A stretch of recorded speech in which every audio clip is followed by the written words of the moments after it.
Merry Christmas, about 361 days early.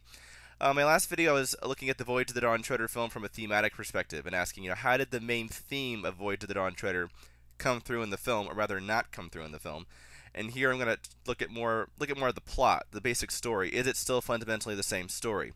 With Prince Caspian, the plot was completely different. They stripped the whole story apart and put it back together, but it was something that was, for me, recognizably a Prince Caspian film. Not that it was perfect, far from perfect. I had some major problems with Prince Caspian, though I overall liked the movie. Most of the changes that were made I thought were necessary, made it more cinematic, and I felt the thematic essence was pretty much there. The sadness of the old days being gone, the hope that they might return. I've already spent hours talking about that on this channel. But anyway, they stripped it apart, put it back together into something that was different but recognizably Prince Caspian for me. So they've done a similar thing here. They've kind of rethought not as much as Caspian, but they've kind of rethought out the whole plot of Dawn Treader from the ground up. And so is it still fundamentally the same story? There's basically two parts to this issue. There's two major additions they made. There's the addition of the Seven Swords and the Green Mist.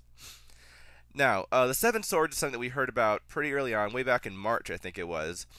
And as I recall, I didn't really have much of an opinion on it. I was just, because we didn't know anything. All we knew was, they have to find their seven swords as well. We didn't really know why. But, so I don't have much of an opinion. I was like, well, it could be good, could be bad, I don't know. It just seemed kind of odd. But as we started learning more about it, I started getting concerned. I think the main concern that a lot of fans raised was, or the one I raised at least, was Caspian's intentions. In the book, Caspian sets out because there's nothing in it for him. It's that he's the new king of Narnia. Miraz sent these lords away, and now that he's king, it's his responsibility to try to set right that wrong. Setting right what was wrong is another theme that kind of runs through a lot of the Narnia books, Prince Caspian in particular, I think. That this is kind of an extension of that. It's his responsibility as the king of Narnia to set right what was wrong. There's nothing in it for him. It's just that it's the right thing to do, which is a thing that's become kind of rare, I think, in storytelling these days. It's characters that do the right thing because it is the right thing, and that's it. They don't have to be tricked or forced into it or anyway. They do it because it's the right thing, even when it's hard. In the movie, the concern was, well, they have to find seven lords to defeat a Green Mist and save Narnia. Well, now there's something in it for Caspian. Now he's doing because he has to. That Narnia will be destroyed, and he'll be destroyed if he doesn't. So I feel like that his intentions were coming across as less noble. As it turns out, the Green Mist apparently was no threat to Narnia, as best as I could tell. They always rush through this stuff. It seems like there was no real threat to Narnia. Maybe potentially it was. I don't know. But so that was not what we thought it was going to be. That's good. Caspian's intentions. It starts out really good. He's explaining I think they rush through the reason we're here. They just sort of spit it out, like everything else in this movie, and it starts out good. That he's saying, "I'm coming to seek the seven lords," and there's nothing in it for Caspian as far as we can tell. Now, the reason the lords are gone was changed in the movie. In the book, it's because Miraz sent them out to seek new worlds and all that. And in the movie, it's because they fled because they were Caspian's father's most loyal supporters. A very minor change. Didn't bother me. I actually kind of liked it in some ways. Didn't bother me. Minor change. It certainly simplified it, I think.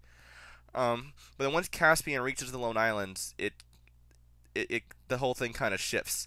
Now it's not about finding the lords; it's about because they have to find their swords. This is where the whole idea of the Green Mist is introduced, and we have to find their seven swords in order to destroy the mist. I feel kind of silly just saying this out loud. It's all a little bit silly.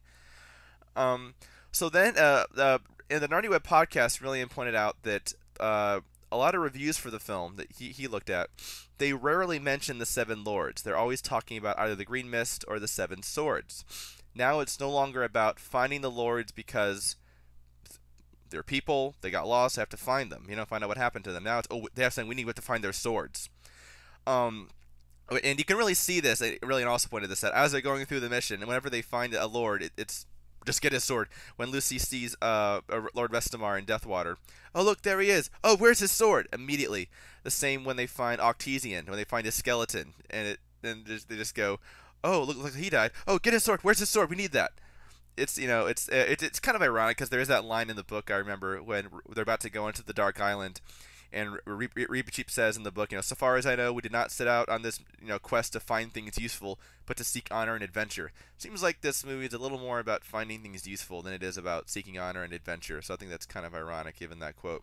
Now, in fairness, Caspian's nobility is still essentially there, and that there's nothing in it for him. I guess there's no reason he couldn't just turn around and go back. That the mist, as far as I can tell, is no real threat to Narnia. It's a threat to the Lone Islanders, and they want to free them from that. And also, the lords. It starts out finding the lords, and then sort of turns into this. Oh, we have to defeat the mist. And they don't seem all that concerned about the lords after that. Just about defeating this mist. So on paper, Caspian's nobility is still essentially there. I just didn't like how they kind of totally wrote off the lords completely. And now it's about, oh, we got to find their swords. We have to get their swords because we need them. That kind of bothered me. As far as the seven swords, a lot of fans before the movie came out, and probably to an extent, after the movie came out, are talking about, that putting swords together and destroying a mist, that doesn't make any sense. Why does that happen? There's not really much explanation. It doesn't bother me that much because I think magic unexplained is, like I talked about in my trailer analysis, doesn't really bother me that much. I actually kind of like the fact that they didn't feel the need to explain every part of this. I think that's one thing that kind of bothers me about modern fairy tales, is they tend to say, oh, we have to explain magic. Like, it's magic. What more do you need to know? Nonetheless, let's compare the whole seven swords thing to the prophecy line, The Witch in the Wardrobe. The prophecy line, The Witch in the Wardrobe, that once the four thrones of Cair Paravel are thrilled, then it will be the end of the White Witch's reign and her life. There's a logic behind that. It's still like, when you read it, it just comes across, okay, once they sit down, then in thrones, then the witch is going to be dead, Of course, then we see how it works out. But there's a logic behind it, that she is being dethroned, the kid's sort of taking her place. You can see the logic of how those two are connected.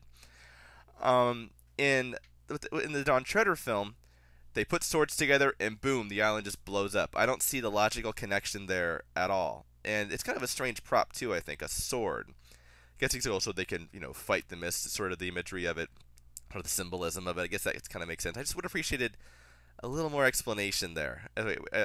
You put them together, and then that blows up the mist. It was a weird, I didn't really quite get the connection there. And that brings us to the green mist. The green mist is another thing we kind of heard about, early on, but didn't really know anything about it. And as we slowly started learning more about it, people were starting to get concerned. I remember back, I think it was even before the trailer came out. I think there were some Narnia webbers in the forum that were theorizing, oh, I'll bet you that the Dark Island is the climax of the whole movie, and I'll bet you the whole mission of the quest is to just put the swords together and destroy the Dark Island. And people looking at them like they were crazy, like, oh, come on, don't be so pessimistic about it. And of course, they turned out to be. Even I was saying, I don't know, that seems a little far-fetched. And of course, they turned out to be absolutely right. The green mist. First off, it completely throws subtlety out the window. It's like the filmmakers felt that they didn't have the confidence that the theme of temptation would come through unless they smeared green smoke on the screen whenever a character was being tempted. It was like, it's a way of, bashing the audience in the head and saying, hey, by the way, this theme's about temptation. It's like they think we're too stupid to figure it out or something. The logic behind the green mist, I don't get it at all. It's the simplest evil you can possibly, most one-dimensional, simplest evil you could possibly conceive. It's this green smoke that wants to steal the light from this world and seeks to corrupt all goodness. The dialogue in that scene is so bad, in a funny way. It just wants to do evil because it likes evil, and it is evil, and enjoys the evilness of evil, basically, and that's it. What's it trying to do? I didn't get it. Let's compare the green mist to the White Witch in line The Witch in the Wardrobe. The White Witch is fairly simple evil. She's an evil character. She likes doing evil things. And that's kind of it. But the White Witch is motivated. The White Witch wants to. We know that once she kills the kids, and even better yet, Aslan, that her mission is complete. And we also know that she wants power. Not that hard to understand why she would want power. It's pretty easy to relate to. So there's kind of she's motivated. That we know that once she wants to kill the kids because they are a threat to her reign. Once she kills them, her mission is complete, or her goal is complete. So we can see that it's evil that's motivated. What is the green mist trying to do? It wants to corrupt all goodness that it can. Apparently it wants to tempt them for some reason too. The green mist, which I guess the green mist has a mind of its own, is the idea. It wants to tempt them because that will somehow, because the guys, they're good, and the green mist just likes corrupting good things. I didn't get what the green mist was trying to do, and if it was even alive. There's so many, what? I just don't get it at all. This whole green mist thing is kind of strange. Now, in fairness, I think a lot of this will probably be explained in the Silver Chair. Gresham hinted as much in a recent interview that there's some, as we suspected, some connection between the Green Mist and the Lady of the Green Kirtle. That we're going to see in the Silver Chair. So in fairness, it'll come through, but right now, I'm just looking at it and going, it doesn't make sense. I couldn't get emotionally involved in it because I didn't know what it was trying to do. The Green Mist, I also think, is basically the filmmaker's attempt to take a very unique, special story and make it very conventional, and to me, boring. Think about the Dawn Treader book. Lewis managed to make a very compelling story that didn't have a villain, didn't have any kind of imminent threat even. But it's compelling because the characters, you buy into what they're doing, you buy into the sense of wonder, the mystery of what they're going to find, the awe of the unknown, and what the characters are going through. The filmmakers, I think, did not have the confidence that they could get that kind of characterization on film, so they took the easy way out and said, let's just say there's this evil thing that they have to defeat, you know?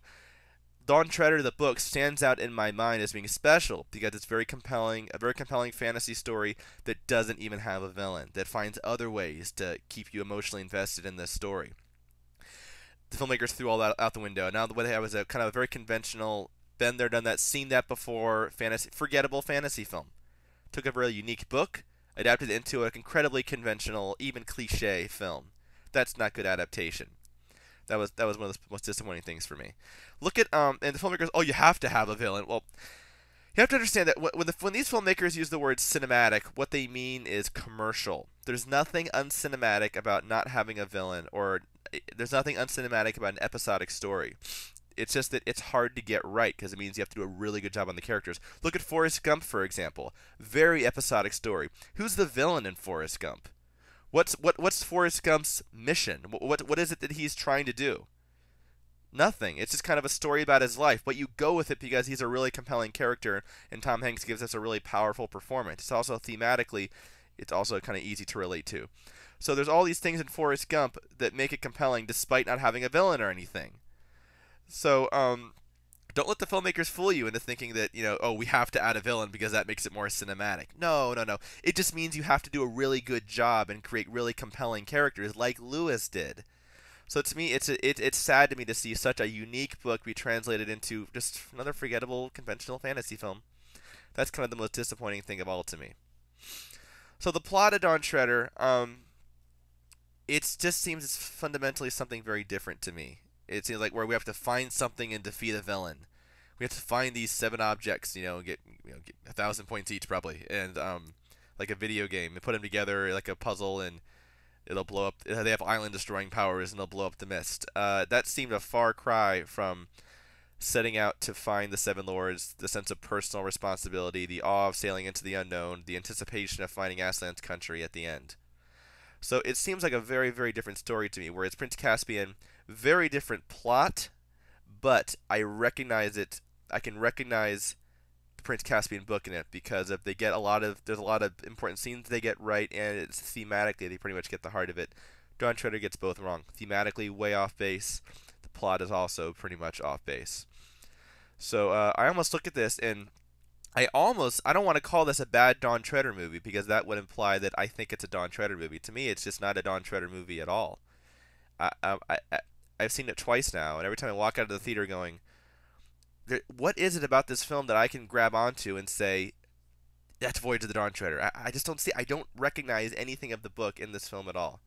That's surprising and just really disappointing.